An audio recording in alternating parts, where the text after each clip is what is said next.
Good morning, everyone. Welcome to the Wednesday Wake Up with the Teach Better team. We are easing into this morning. It is Wednesday. We are finally in March, and we are so excited to get your week, just like give you a little bit of a boost. Like Wednesday, sometimes you get stuck in the grind.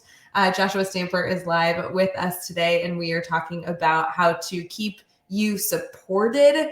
And I'm just really appreciative that you guys are tuning in so bright and early. So stick with us. We're currently streaming on Facebook, YouTube, Twitter, Twitch, and LinkedIn. And we'll be right back.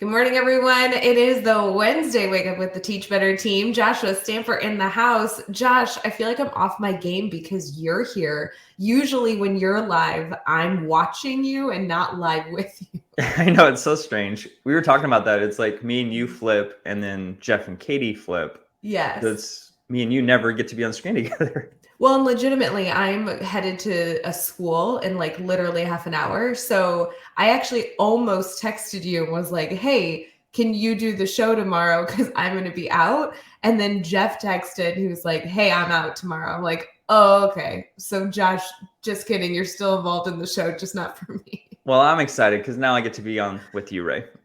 Well, I always like seeing you too. Good morning to everybody that is tuning in live. Great to see those comments and also having you engage with the feed. If you guys are willing to share so that your friends and family see the stream, that would be so wonderful as we stream on Facebook, YouTube, Twitter, Twitch, and LinkedIn. But so good to see everyone. Good morning. Good morning. And Brad Hughes, Julie, they're all ready for a good day, Josh. It's Wednesday. They're awake and in the comments. I love it. So good morning to everyone. I hope you're ready for your Wednesday and have some coffee in hand. I know I've been trying to put it into my body as quickly as possible because I need more and more of it. So Josh, obviously Wednesday Wake Up, we do the hard hitting stuff here. So I have two questions that I have held back all day. When I mean all day, I mean for the last hour. Okay. And I need our community support and I need your advice or help. So do you want to start with the scary one or the dilemma? Those both sound scary, so I'll go scary first.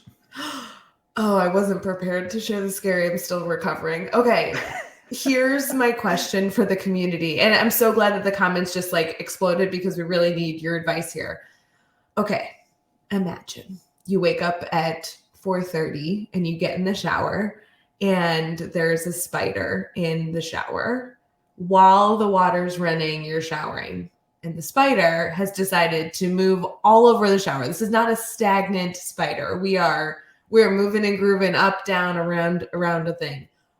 Do you just leave it? What's the plan? Like, what happens? Do you get out of the shower? Do you jump out? Do you put water? What do you do? I just need to know. Like, as long as it's dead, that's really. It's not dead. No, it's alive. I know, but you need to make it dead. Right. So, but this, like, what's the strategy? Because again, 4:30 in the morning, haven't had coffee yet. So, like, whatever you do, this is the mind you've got. What's the support? I'm grabbing anything I possibly can quickly and ending its life. That's what I'm doing. So. Okay, but like, what do you use in the shower? I need specifics, Josh. Oh, look in the comments. It's blown. Okay, here we go. So, spider down the drain with water. Okay, yes, I agree. However, my struggle was like, it was too high to do that. Spray it with a shower stream. Are you yes. cupping and throwing? Shower stream, yes, except this shower that I was in didn't have like a handheld. That was the problem. Let's just say it's the shower's fault for not having a handheld option. Because then you can just like, you know what I'm saying? Can I also share a scary? Oh my God. I don't know that I can handle it, Josh. No, you won't be able to handle it. That's why I want to tell you. I know I'm newly medicated on anxiety medication, but I don't know that I can take this early. Go ahead, Josh. You're going to love this because this happened last night. So I went out to my garage to take my very large dog out. And the backpack next to me moved. Okay, hold on. You're in your garage, the backpack next to you moved, and Yes. you have the dog in hand. So it's No, not I don't. a The dog ran away from me, and so it's just me in the garage, and the backpack moved. So I thought, that's weird. Yeah, hold So- on. That's weird. Also, hold on. You have like 1,200 kids and 11 dogs. Were they all accounted for? Could it just have been a It was baby? very late. It was very late. It was like almost midnight. So I take my phone, I flash the flashlight on jackets, backpacks that are hanging in our garage. And I see a little movement again. So I just happened to look over and there was a broom. I took the broom and I hit the backpack, and a very large rat fell out onto the ground and then ran out. In which case, I would have loved for my dog to have been right there with me, but Oh my God. alas, that did not happen. So, Are you saying that a rat in your garage is the same as a spider in your shower? I feel like we could write a children's book. I don't know, but I was a little scarred, right? I'm not gonna lie. This legitimately happened to you last night? Yeah, no lie. No lie. I took all the backpacks. I took everything out of the garage. They were getting washed today. I was so disgusted. Yeah, it's just cringy. Oh, my whole body. My whole body. Oh my God. This is not a good way to wake people up on a Wednesdays. Friends, we're sorry. Here's what we're telling you. You know I believe in this through and through. You only get one major hiccup a day, and Josh and I took care of you. Josh had one, I had one. There's no way you're going to have a hiccup in your day. You're going to have a smooth sailing day after these stories. There's no showers that you're going to have to take with spiders later. There's no rats in your garage. We took care of it. Done. That's also, what we Josh, do here at Teach Better. Yeah, it does make it sound like you live in like a terrible place. I know. I really don't. It's a beautiful city, Frisco, Texas, and I was shocked, but very disgusted. So we will be remedying that as quickly as possible. Yeah, it looks like Brad Hughes is going to be calling you later with a book deal. He wants to call it "If You Give a Rat a Backpack." That sounds like a beautiful children's story. There's a lesson in there.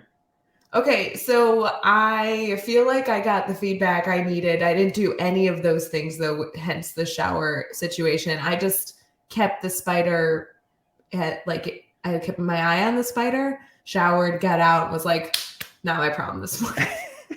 The quickest shower of all time. It was, but you know what? Like, I probably needed it. I need to get up early, get ready for the school we're going to go to, and then jump on with you. So for all I know, the spider is eating my dogs right now upstairs, and it is what it is. It is what it is. It is what it is. All right, you had another one. There was a scary, and then there was a dilemma. A dilemma. Okay, friends, here's a real dilemma. And some of you might be experiencing this or have experienced this because it's early right now, right? So Josh and I are on Central Time at 6 a.m. A lot of us operate on East Coast, or so wherever you are in your morning. I had a Wednesday wake up show with you, and typically I would drink coffee during the show, right? But yeah, exactly. But I am headed to a school right after this, and so I was going to treat myself and go get like Starbucks or something. So my dilemma was, do I really need to make coffee right this moment just to then essentially have it sit and then go get the actual coffee I'm going to be drinking, or do I not have coffee during the show and I go get coffee after the show, which literally like 30 minutes I'll have a coffee and it'll be fine.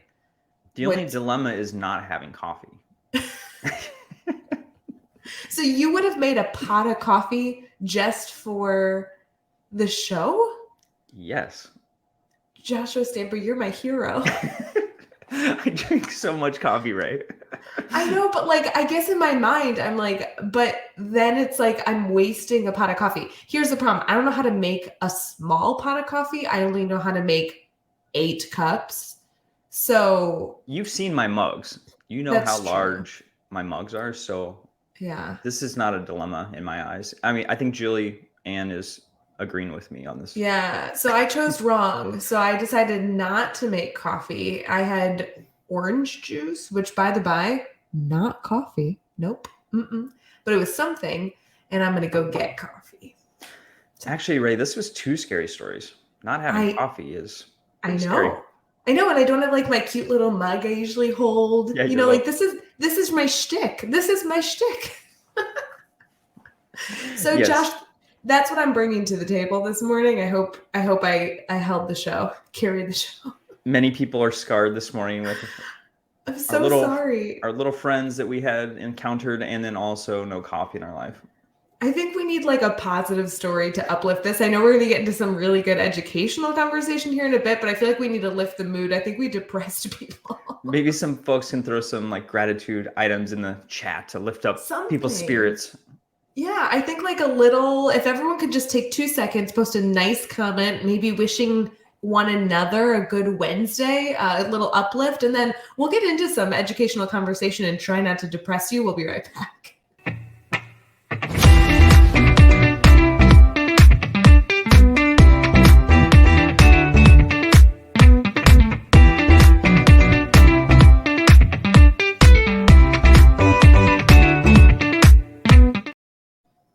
Good morning, everyone. We are back for our Wednesday wake up show with the Teach Better team. Josh, I do have to say, I like those commercials. I don't know what we did on live streams before those commercials because they do give a little bit of a boost as well. Obviously, the comments coming in, like saying nice things to one another, giving each other some encouragement on this Wednesday morning is nice, but doing that alongside some good pop music, like that's a win-win. I'm always jumping around when the music's playing. It doesn't matter how many times you hear it, it still is uplifting. So music is a huge presence in our lives. So we need to make sure that we lean into it.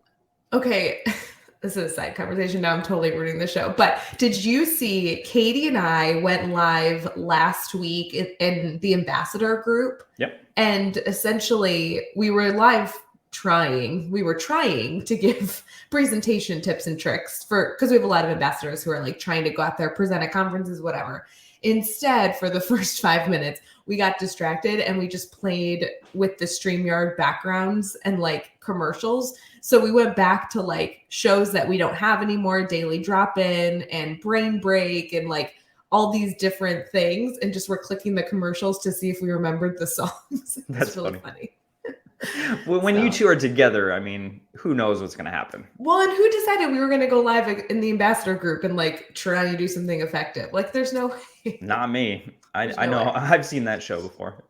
Yeah, terrible. But it was funny to like relive some of the Daily Drop-In commercials because obviously I was on the show typically 5 days a week, if not 4 days a week.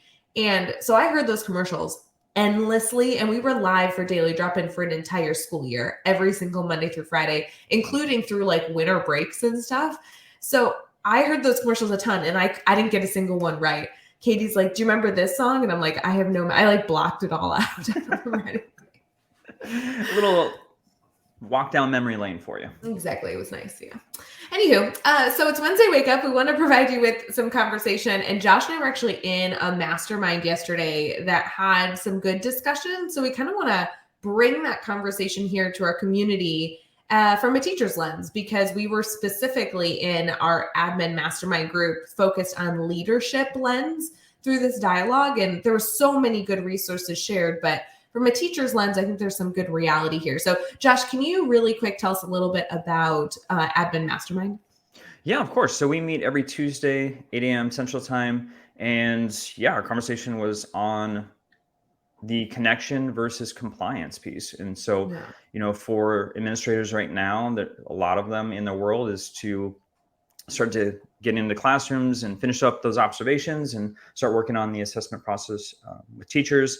And, we're just talking through the power of connection and making sure that we're touching the needs of the teachers versus just strictly going through a checklist with domains and trying to get that process done. So although it's important, there's ways to give feedback every single day that is helpful and non-threatening to teachers. And so really going through that and trying to be creative on what that looks like every single day. And I just love that mastermind group so much. They are so uplifting to each other and really trying to focus on solving issues or being creative and, making sure that everybody is finding a good solution. So love that time together. And, for anyone out there that's an admin that's looking for a way to connect with other administrators, Tuesday mornings for you.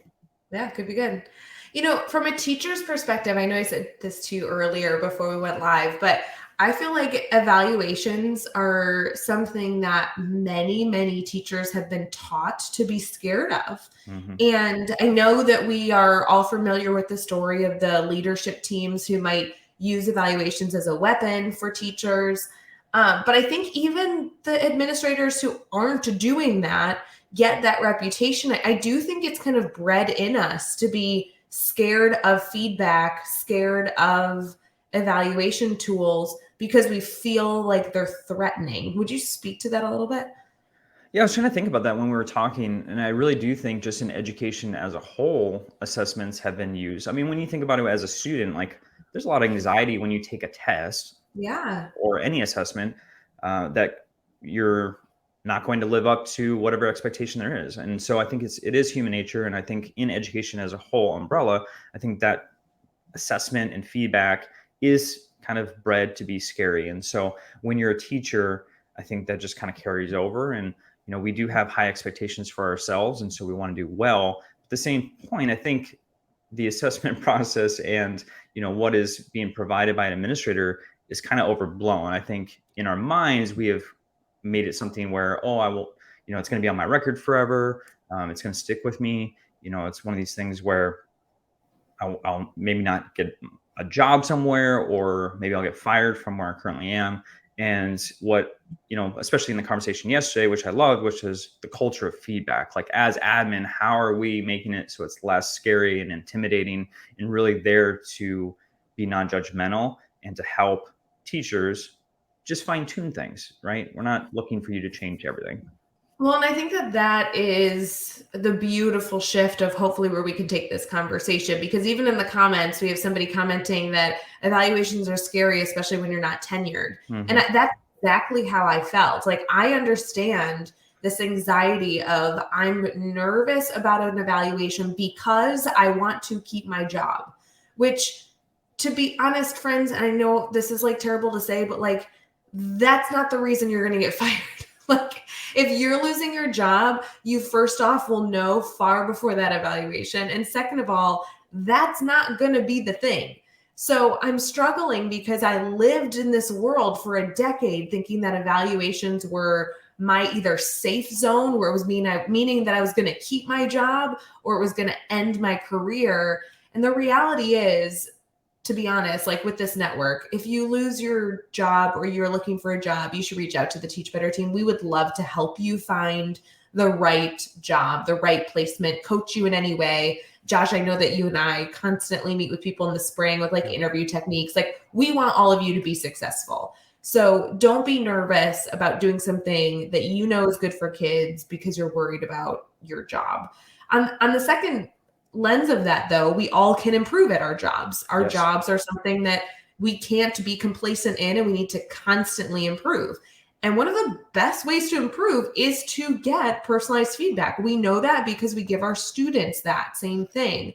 Josh and I work on this a lot just as colleagues, is giving each other feedback. Josh, what are your thoughts on this? Give me some feedback. I really want your voice, your lens, your brain.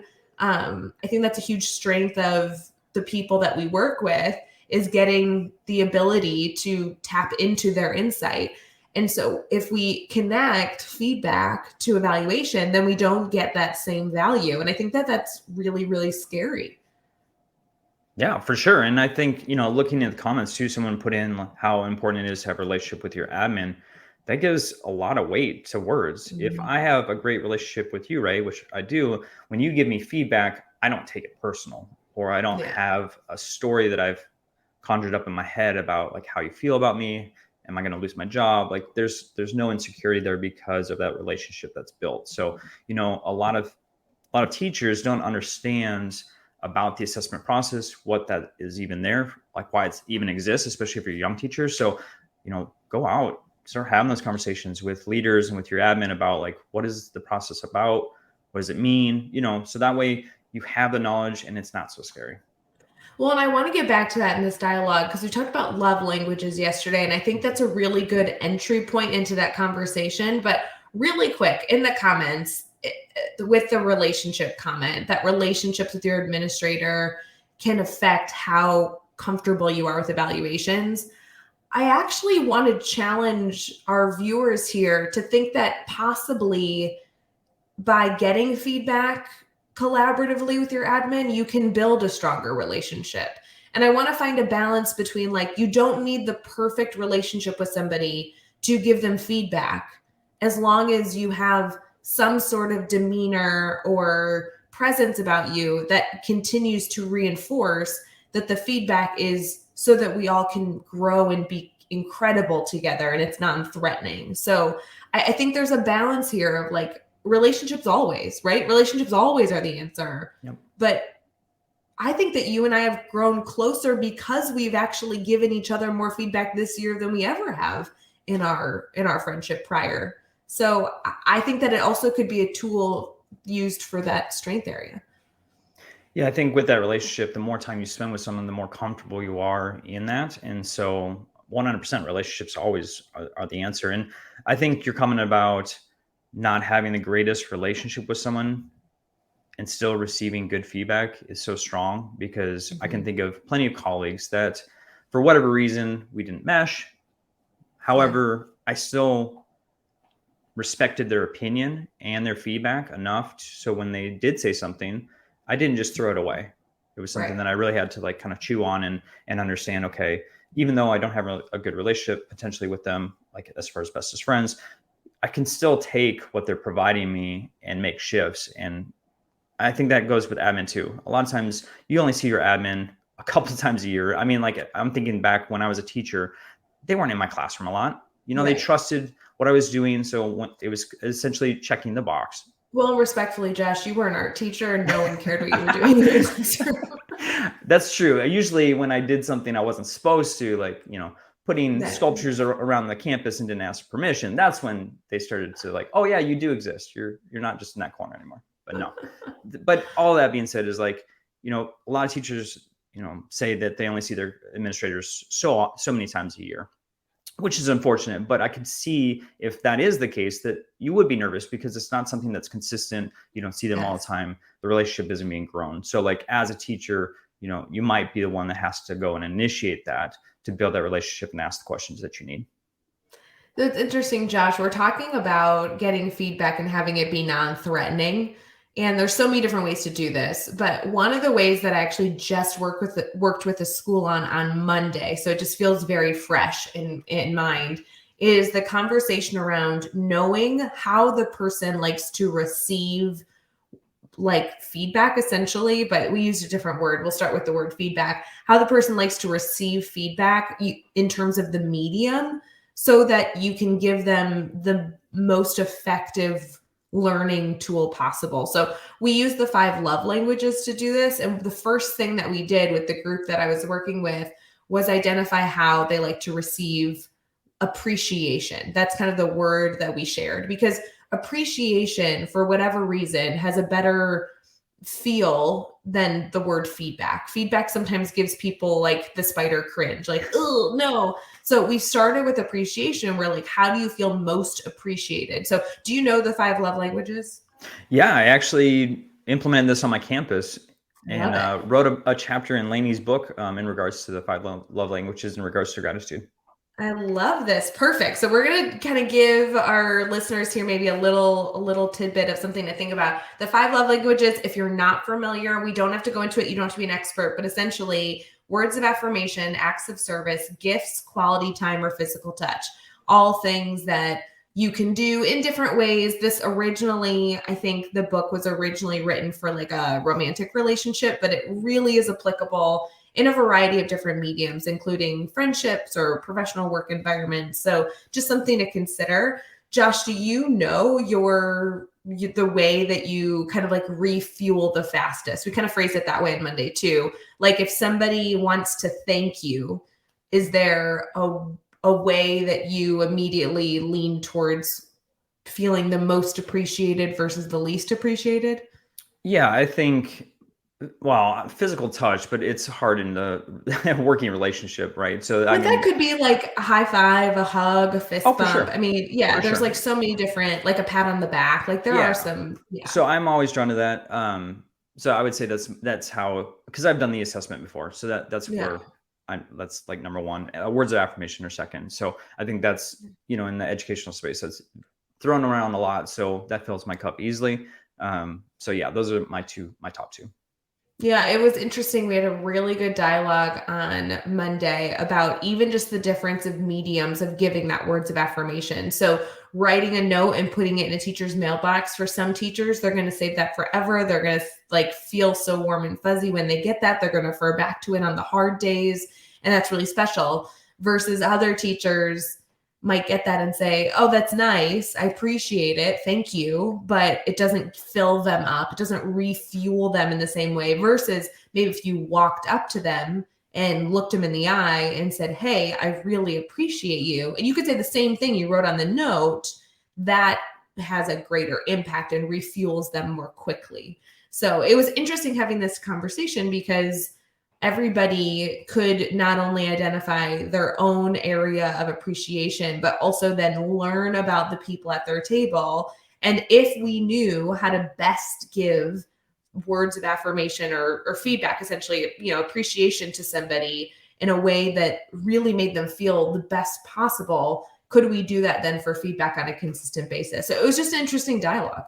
Well, yeah. And I always say this too, in regards to assessment or feedback. When we talk about learning and all the different strategies, some people are visual, some people love to listen and learn, right? There's so many different ways that we present that material, but when we assess, we typically only do it one way. And so why is that, right? So Can we do it in other forms that people are comfortable with? And this goes along with what you're talking about, with what you've done with the district is, can we assess or provide feedback in a different way that might fit the needs of that person? And, sometimes we get just so busy that we just want to do one size fits all. However, that's not as impactful for each individualized person, which you're talking about, which is the personal, conversation or whatever it might be to provide that feedback. So I know we are cutting our conversation short here, but I do want to challenge our viewers here this morning with us. Typically, we give you a morning challenge. We're kind of going to throw it into the show right now and challenge you to not only identify maybe your love language, your appreciation medium that best supports you, but take a second. We challenged each other on Monday, take 15 seconds a week, and learn someone else's. And that was the first challenge that we started to enact this. I think that's realistic. It's Wednesday, 15 seconds to learn somebody else's and a few minutes to figure out yours. And maybe we can all be a little bit better engaging with one another when it comes to feedback. Love it. I love it. Josh, I know we have a community highlight before we wrap up the show here, so we'll be right back.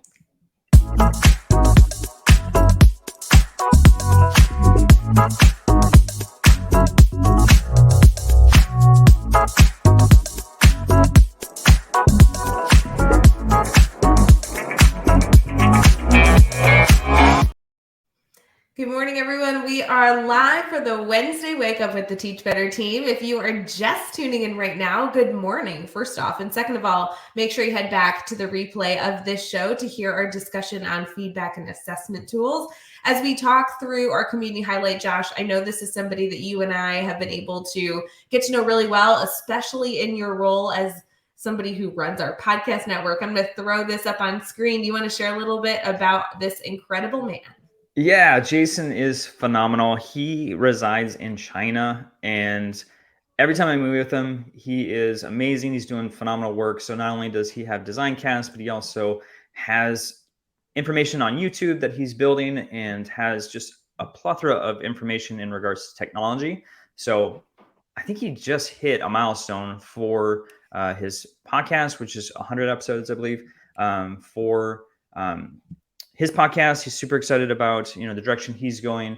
And I love everything that he's doing. Just a phenomenal person, educator, leader, just making things happen, not only in the States, because that's obviously where his audience mostly resides, but overseas also, and impacting the entire world. Such a good podcast recommendation, and also somebody you need to go connect with on socials. I know Jason's all over social media, but if you're looking to specifically connect with him, you can just head over to teachbetter.com and go to our podcast network. All of his information, all of his links, everything's there. So you can stay connected to him and also subscribe, rate, and review his podcast, which is kind of exciting. Yeah, it's phenomenal. He does a brilliant job. So make sure you check it out. I guarantee you're going to love every second of that podcast. I love it. Josh, thanks for coming live with me. I know that this is a quick show because, we have other things we have to get done today, but it was good to talk shop with you. I know. I love it, Rae. We need to do it more often. Well, I would love to do it more often. Can we not do it so early? Is that my decision? I don't know. I feel like this is your fault. This is suddenly your fault. Also, thank you for giving us nightmares from earlier. I feel like we should have a warning on this video that's like, do not listen if you are, I don't know, scared of the world. I don't know. Just a big caution sign somewhere. Yeah, there needs to be. Yeah. I wish I had that, like something I could click right now and be like, warning. I just needed everyone else to experience what I did last night because I'm still scarred.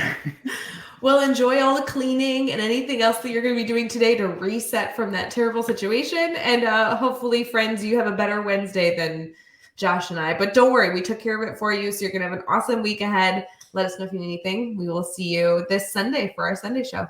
Bye, friends.